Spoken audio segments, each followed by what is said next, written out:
जिस पाकिस्तान में मुंबई विस्फोट के अपराधी वे आतंकवादी छुपे हुए हो, उस पाकिस्तान में भी अब आतंकवादी सुरक्षित नहीं है।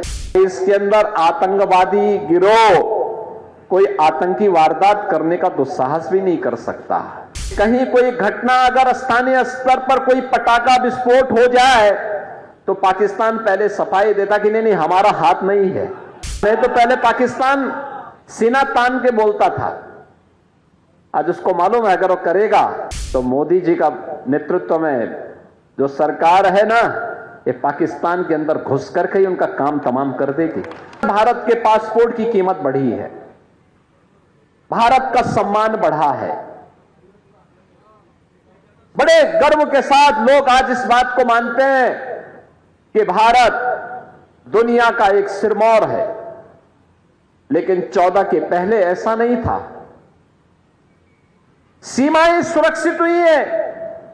पहले दुश्मन देश भारत की सीमा में घुसते थे, सीमाओं का अतिक्रमण होता था, सरकारें आंखें बंद कर देती थी। अब कोई सीमा का अतिक्रमण नहीं करता है। मैं तो 4 दिन पहले ब्रिटेन के एक प्रतिष्ठित समाचार पत्र द गार्डियन को पढ़ रहा था।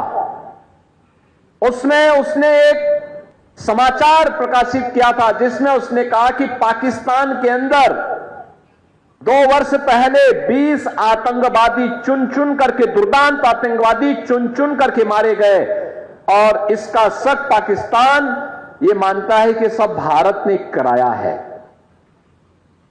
यानी इसका मतलब जिस पाकिस्तान में मुंबई विस्फोट के अपराधी वे आतंकवादी छुपे हुए हो, उस पाकिस्तान में भी अब आतंकवादी सुरक्षित नहीं है। अब दुनिया भी इस बात को स्वीकार करने लग गई है।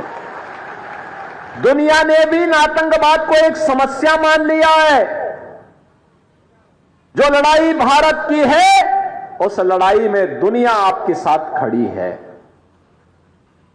ये चीजें आज दिखती है कि किस ओर भारत ने जैसे जो किया, दुश्मन भी अब भारत की सीमाओं का अतिक्रमण भी नहीं कर सकता, और देश के अंदर आतंकवादी गिरोह कोई आतंकी वारदात करने का दुस्साहस भी नहीं कर सकता।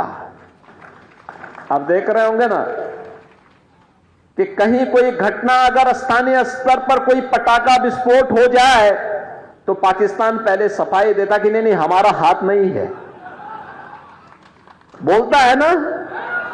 और नहीं तो पहले पाकिस्तान सीना तान के बोलता था। आज उसको मालूम है अगर वो करेगा तो मोदी जी का नेतृत्व में जो सरकार है ना, ये पाकिस्तान के अंदर घुस करके ही उनका काम तमाम कर देगी।